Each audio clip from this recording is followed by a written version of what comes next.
Green Lantern issue 25, Legacy number 592, Jeremy Adams writing with Xermánico on the art. So this was a little oversized, I think. It didn't feel particularly long or anything, but I think it was a few extra pages. So, yeah, this is kind of the start of the next big arc that we've been building up to. Now, it does kind of recap things a little bit. You've got like a scene at the start with the Guardians basically just like talking to each other, explaining stuff. And I think the hope here is that when they do like a hardcover of this like crossover, it can be read on its own. Even though I do think the build up of like the last arc of both Green Lantern and Green Lantern Corps is pretty, if not essential, then certainly very recommended to understand like the stakes here and everything that's going on. Especially since the second page is Ellie inside Kelly's head. Trying to go through that door, so it's feeding on stuff that's been in both books up until this point, very much, and she kind of keeps trying to do that throughout the issue in the background. So, yeah, we see that they've built these power batteries, and they've sort of built them in this sort of circle around the green one. So we've actually got this thing now on Oa where we've got all the power batteries sort of together, and they mentioned that they're not going to ignite the loved one. Because something's different about that. Something to do with Carol, and she's like, hey, everything's been acting normal with the love stuff, you know. So they're not going to ignite that one, but the sort of the part we're at now is like, okay, how do we light these lanterns up? How do we turn these into the actual power batteries for all these various forces? Now, part of it involves Kyle, because he's a White Lantern, and he can like channel. And he's the torchbearer. Yeah, he can channel all of them, so he can sort of like give them all a kickstart. But part of it also is that you need special crystals that can like focus it or something. Yeah, you know, MacGuffin. We need a MacGuffin. So Pete, this is gonna infuriate you because it's Star Wars lore, but they're essentially kyber crystals. So it focuses the energy through the lightsaber to turn it into hard material that you can clang against each other and save the day. Quiet, Matt. I do not care. So yes, but Starbreaker. And his group, and he's got a lot of people who are not corporeal to be in his core, quote unquote. But once the lantern is lit up, they should all get powers, basically. He's got his battery ready. They're going to turn that bad boy on. So there's kind of a race to like, okay, who's going to get their batteries on first? So Hal and Carol, along with Kilowog and Guy, go to Gemworld because that's where they can find these crystals. And basically, there's a dragon protecting these crystals, so yeah, they have a bit of a kerfuffle. That's kind of the main plot. There's also a bit more of a follow-up to the Kyle and Co. story where they found Aya, who's an animated series character, and they kind of set up the idea that her and Razor, who's the other animated series character, are romantically involved with each other. So they have like a sort of touching reunion later on where they see each other and they're all like, oh my god, you're alive!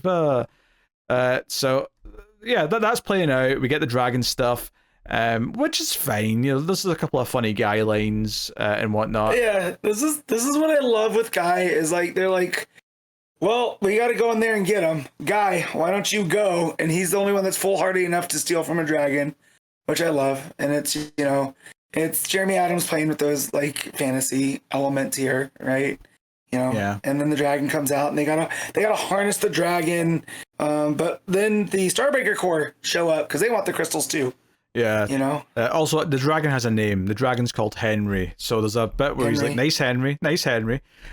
Don't. Yeah. So the way they show up though, of course, is that they start. You know, Guy starts feeling sad and is like, "Wait a minute, I know what this feeling is." And then of course, the Sorrow Lantern's there. Yep. So there's a bit of a confrontation. The bad guys get away with 2 of the crystals, but they still have 1, so it's like, hey, hopefully 1's enough. However, it seems like the Entropy Lantern does like ignite their lantern in time, because the big ending to this issue that's leading us into the rest of the plot is that when that lantern comes on, it spreads entropy throughout the universe, and the final page, it's a really nice touch in the art, is that the colors become very muted. And all of a sudden, like Razor and Aya, who were like really happy to see each other just like seconds ago, are like, I don't feel anything. So it's like all the colors, like it's not quite black and white, but it's like almost black and white. Like all of the greens, incredibly toned down. So it's a great cliffhanger. I don't know if the adventure in Gemworld was like, you know, my favorite thing in the world, because Gemworld kind of sucks. But I you know, like I like this cliffhanger. I also like the tease as well with Kelly and Helly, where Kelly's like almost getting through the door, and all of a sudden this bubble off panel says, "You're not supposed to be here." And just before the entropy energy hits everyone, Helly saying to Kelly, "Hey, that glove's not what you think it is. You need to take it off before," and then they get interrupted with everything happening. So yeah, big stuff. So I'm like, okay, what's going on with Kelly? Her backstory is very interesting. All of a sudden, who's in there that's not supposed to be in there? Which I feel like this is where why am I drawing a blank on the writer? Adams. That's where Jeremy Adams really excels, where he takes like a little seed of Teen Lantern, right? And now he's being able to expound in a way that Bendis didn't get to on what's going on with Kelly. You know, because we have the whole locked door in her brain, and her origin's not what we think it was, not what we were told it was early on. I mean, it's not what she thinks it is either, but the sounds of it. Right, but you know, we had gotten that from Bendis, right, in those pages of Young Justice, about how, you know, she had built this glove from the alien that had come down and whatever, but it's not... That's my point. Is clearly her origin is not what she thinks it is. Like, you know, she... Right. You know, but it's also what we don't, you know, at the same time. Well, yeah, obviously, but like, Matt, the point I'm making is that she's like us. She's been lied to in her own head. She doesn't know what her origin actually is, and that's what we're building up to here.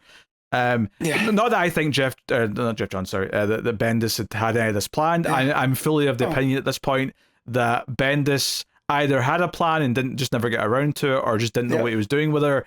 And it's just lucky that Adams is actually trying to do something interesting with it, and will maybe, you know, I assume the end of her story in this arc, or sometime down the line in this run, will be that she gets to keep the glove because she's going to take control of it somehow, but she'll have to like beat back whatever malicious entities inside her brain, kind of thing. And it also looks like Helly is maybe erased for the time being with this entropy energy, because it looks like she's getting blown away when this blast hits them. Yeah, like she's being like erased almost, like which kind of makes sense, I guess, because if this entropy energy like supersedes all the others, because it's you know, she's pure will. Yeah, she's pure willpower. She was made with a ring, so it makes sense that she would maybe disappear. Just the tension on that last page with XERMÁNICO, with those little, they're like, they're smaller panels, but they're almost like sliced, like in this half circle, right? The way that they're doing, and just the way that it's paced out, it's very cinematic. I can see it playing out like in a movie, and just the way that he leaves Razor and Aya at the bottom of that page. When you get back to them, they're apart. They're further apart than they were on the page before. Just some really good visual storytelling. Yeah, it makes me wonder as well if like next issue or two, we're going to get a lot of this very muted color palette, which is a good idea, but it does mean that whenever there's a burst of actual color again, it's going to really hit hard. So I see potential in what they're doing here with the art for this this story, and this is the start of this arc. So yeah, it makes sense that the cliffhanger to this first part is going to be the villains win, because we have to like have them fight through something and ultimately succeed. So yeah, makes sense. And it's the, you know, the Starbreaker core are all those fractured emotions. So we saw, what was it, jealousy, envy, and disgust as well coming through. So I kind of like the fact that it's not just the typical colors, right? We're getting these new versions that are like the in-between emotions there. And that's what Starbreaker's bringing. You know, I wonder...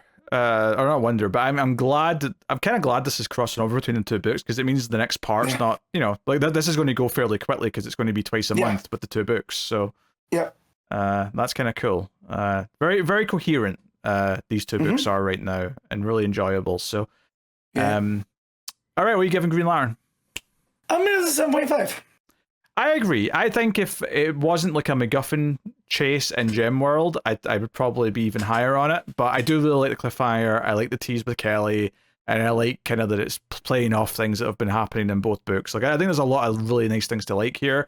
I think Jeremy Adams' run sometimes feels more like It's less that individual issues are amazing, it's more the sum of it feels quite nice as a whole as a series, and I think this issue definitely feels into that to me.